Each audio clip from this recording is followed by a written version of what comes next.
Murder hobos are notoriously hard to run a game for, and the reason is pretty obvious. They kill and derail every lead that they have. But can the DM set the game up in such a way that the murder hobo willingly changes his mind and stops wanting to ruin the game? Roll post. Longtime player, very sparse GM here. I hadn't run a game in years, so I proposed that I host a long-term campaign in person. Everybody was all for it. Since it had been a while since I GM'd, I picked up the Waterdeep Dragon Heist module as the setting for the campaign, and mixed my homebrew story elements with it.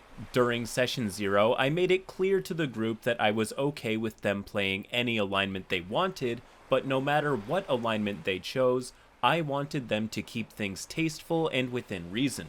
Our problem player was named Gyro.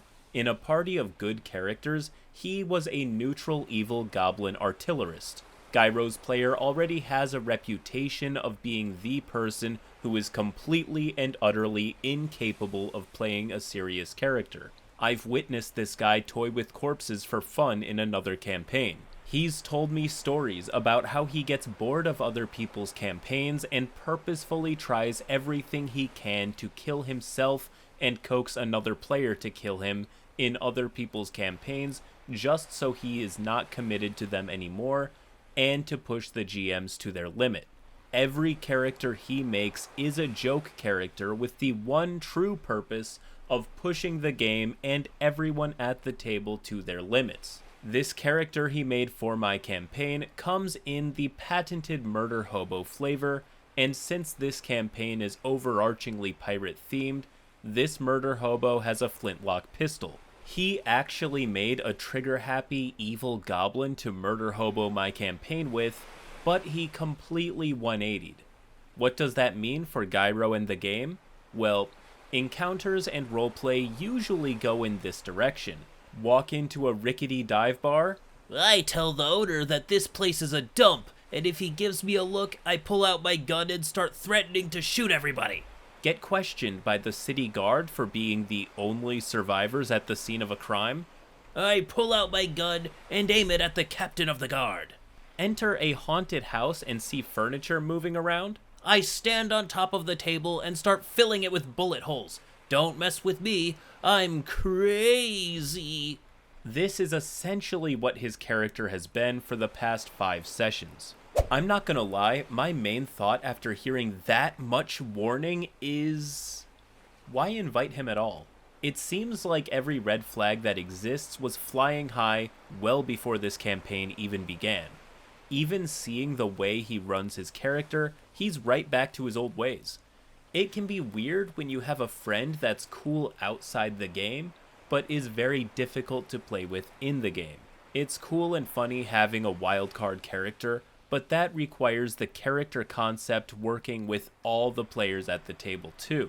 The other characters either need to fit a straight man type of role to counterbalance his chaos, or they could be equally chaotic, but it's difficult to do anyways without good chemistry. Either way, making a joke character where their whole thing is being a liability makes the game that much harder, and it's really annoying if you don't do it correctly.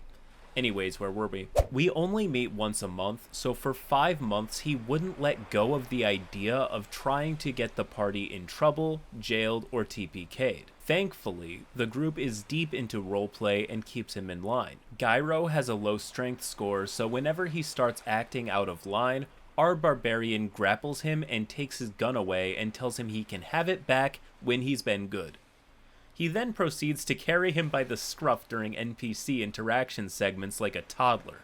Gyro's player's okay with it for comedic effect, and doesn't fight back too much outside of his goblin dangling from her fist back and forth like an angry metronome.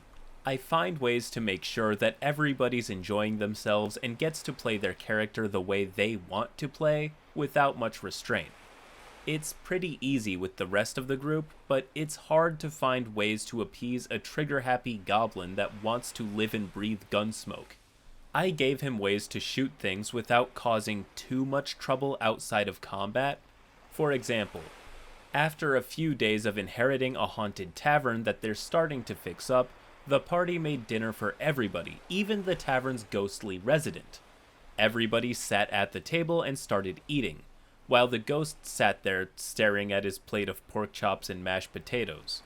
Gyro said, "Are you stupid? Ghosts can't eat. Seems like a waste of food if you ask me."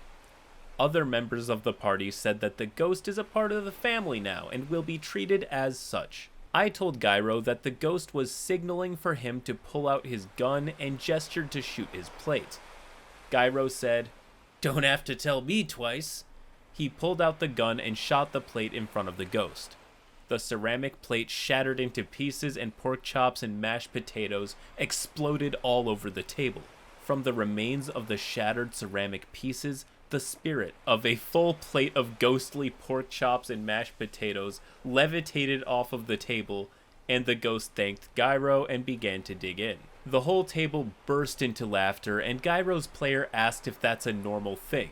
I asked him to roll an Arcana check to find out, and he crit failed.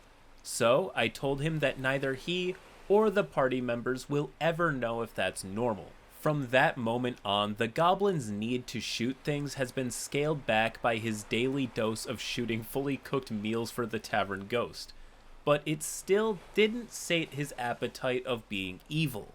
He will still not get along with the other party members in character and be a right bastard of threatening random people and getting away just in time before the city guards arrive.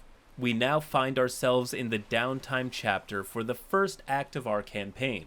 The party is working on rebuilding the tavern to open it up for business and also trying to make a name for themselves on the side. So they started applying to join factions.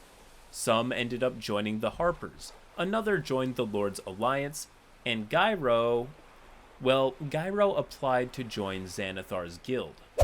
I know we're missing valuable context, but I'm not sure this is a good idea, depending on the level of guild involvement in the campaign. The PCs belonging to 3 guilds can work, but if the guilds are going to be a central part of the game, issuing missions and commanding major parts of the story, then it ideologically splits the party 3 ways and just begs for conflict. This isn't a major criticism, but they say never split the party. While not always true, it is worth thinking about when you divide the party's motivations. Imagine if each guild gives a quest. Does everyone have to follow the quest that only pertains to 1 or 2 members? Or does everybody take a break while the involved members do their thing? But whatever, I'm going to hand wave that. I'm sure that the DM has a plan for all of this, and I'm just being weird about it. What I do want to talk about is how I like the DM's effort to fix Gyro's problem by leaning into it. You want to shoot and destroy things? Totally fine, sure. Here's a way you can do that doesn't throw the game for everybody else. It's a good tactic and can fix a lot of problem players. He didn't want the other players to know what he was up to, so he met with a faction representative at the docks at midnight.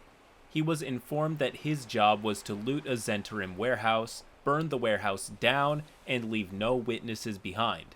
He wanted to make sure that none of the other party members sabotaged this mission for him because they're goody two-shoes, so he decided to kill some time for the rest of the day. This was the turning point of his character. "I want to go to a brothel," Gyro said. The table fell silent. Now, before we go any deeper into the story, I knew that there were players in the group who typically make promiscuous characters, but they've always been the sort to simply be satisfied with getting romantically involved with an NPC and fade to black. But never in the history of them playing together has Gyro's player ever done anything remotely close to this. He apparently just screws around as that guy until he either dies or gets bored of the campaign. Gyro and I know each other in real life. We like to mess around with each other and give each other a hard time, so I'm sure that he's doing this to mess with me. The problem is, I like to take a yes and improv approach to GMing. I want to make sure that the players are all having fun and doing what they like to do, but within reason, so I went with it, but it didn't mean I wasn't going to mess with him back. However, Waterdeep doesn't really have a brothel or anything as lewd as a red light district for that matter, at least not as written. The closest thing is a lawless part of town outside the northern city walls where a bunch of people get to blow off steam without having to worry about the city guard. So everything about this interaction was literally off the top of my head, and I tried to keep it as tasteful as I could. I tell Gyro that outside the city walls, he sees a 1-story wide building with bars on the outside of all of its windows, and it had a sign hanging out front that looked like it originally said, "The Maiden," but the word Frosty was carved in between the words. As he walks in, he's in a small room where there's a doorway with a long curtain in front of it, and a few feet next to the curtain was a scruffy, balding dwarf with his feet kicked up on the desk, and he was ogling through a magazine of old dwarven schematics. And he wolf whistles. "She's a dirty girl, she is. Welcome to the Frosty Maiden. What can we do for you?"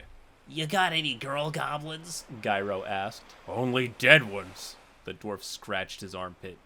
Gyro was confused, as were the rest of the players. Ew, alright. I'm not really into that sort of thing. Got anybody who's alive? Gyro continued. "None for the past 40 years, I think. Tell me what you like and I'll fetch you whatever you want from the lot," the dwarf said without looking up from the schematics. Look, I know I'm a goblin and we're not known to be decent, but I've got my limits.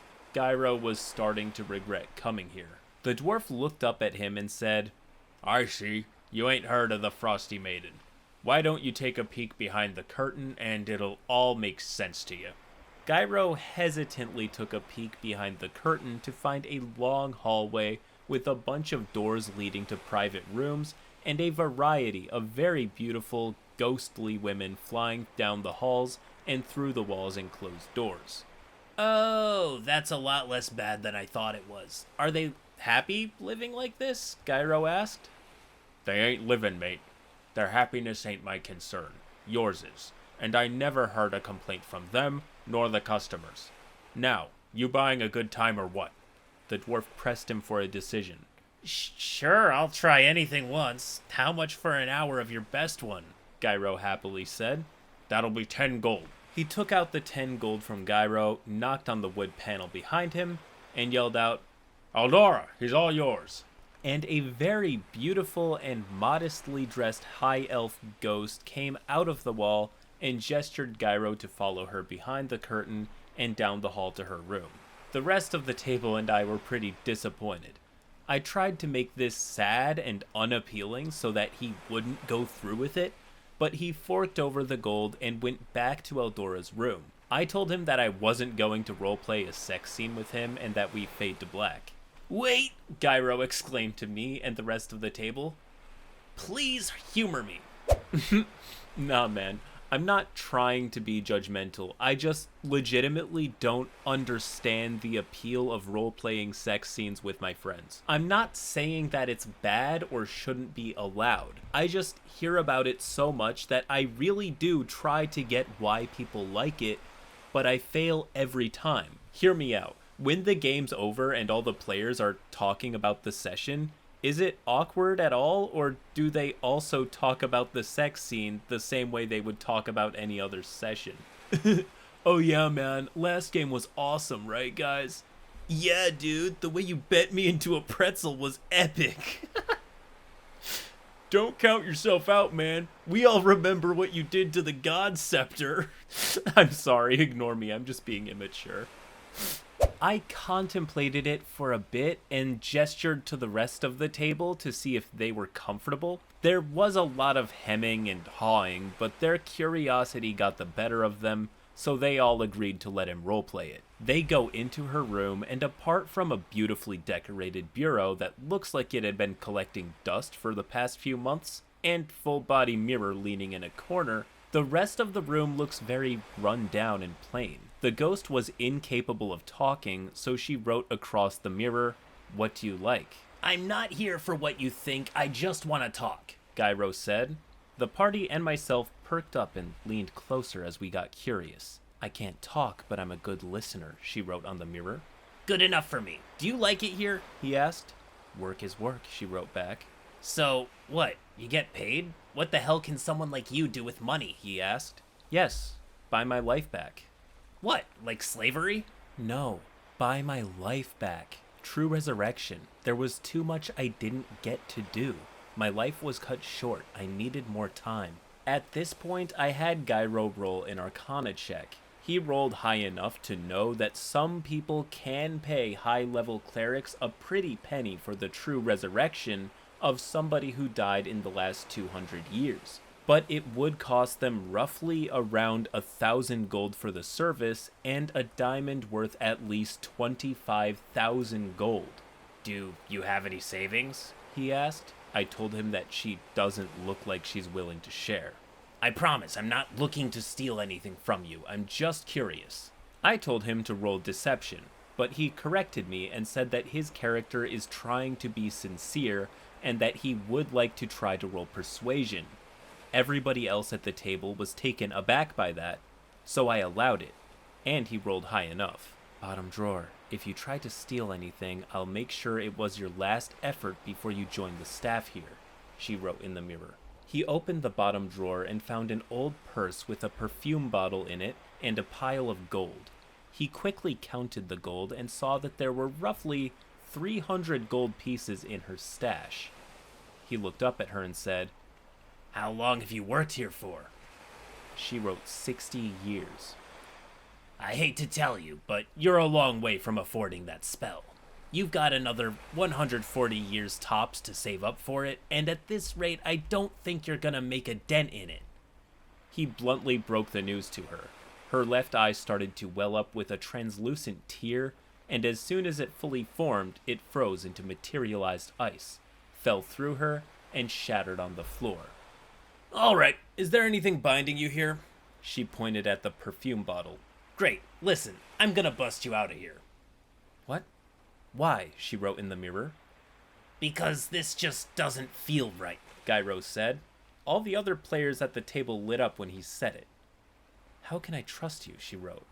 You can't. I'm a right piece of living trash, but I know coming with me has gotta be a hell of a lot better than eternity in this place. He grabbed her purse and zipped up her savings along with the perfume bottle. Oh, I was not expecting this. I'm a sucker for this trope. The bad guy on the right team can add as much depth and complexity to the character as you want.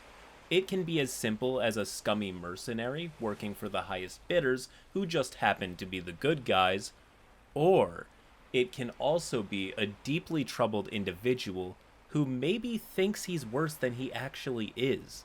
Either way you spin the character, having even just one moment where they actually go out of their way to act outside their own self-interest creates another layer to the character and makes you wonder if they really are evil at heart, or if circumstances or beliefs made them that way. It also opens an end justifies the means discussion, as the bad guy on the good team may have less or no moral hang-ups when it comes to accomplishing their goals. It's one of the best ways to play an evil character in a good party. Because of the sudden, uncharacteristic change, I didn't make him roll persuasion.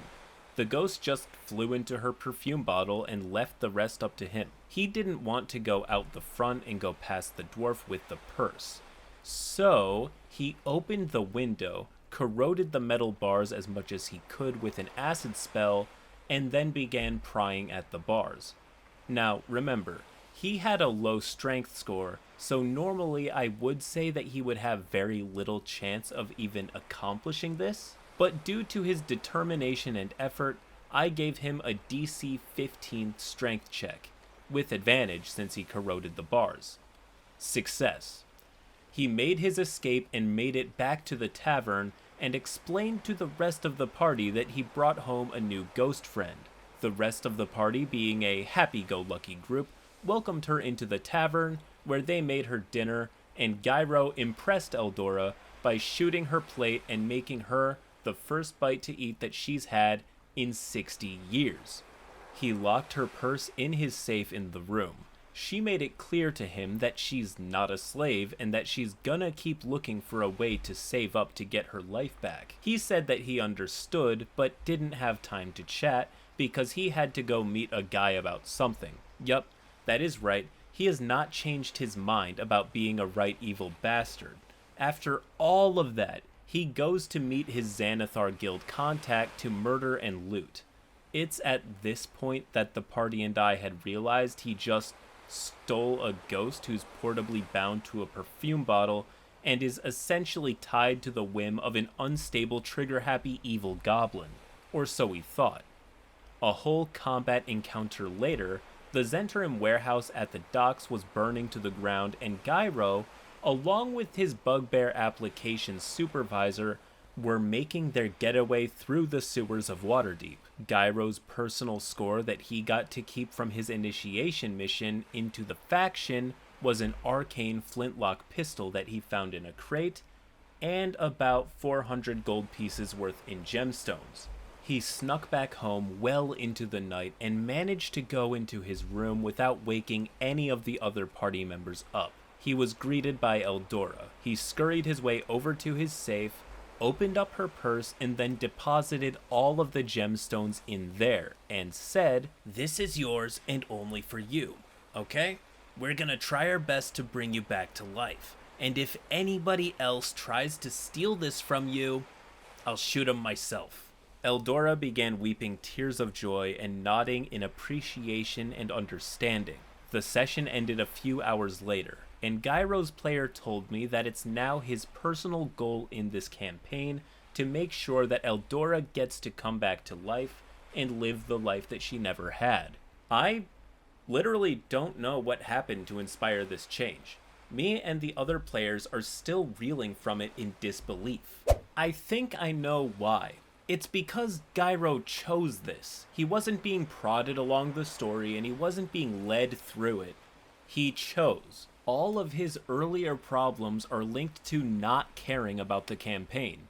It's not about having fun in a different way, it's just about not caring. He tells us this in the beginning when he says that he gets bored and breaks the game until he gets killed. But now he has a reason to care. He's not going to try and get himself killed or be a liability while he has this goal that he needs to work towards and is personally invested in. Never did any of us think that Gyro's player would do anything so selfless or take anything remotely serious in this campaign or any other campaign. To save a post-mortem high elf NPC from eternal prostitution that I completely made up on the fly. This all happened in our last session a couple of weeks ago. If people are interested, I will post any updates if anything relevant happens. Alright, deal. OP, if you're listening, you and Gyro did a great job. If this story is ever resolved, just write it out as a comment and I'll pin it. Honestly, this has been a great lesson in improving as a DM or player.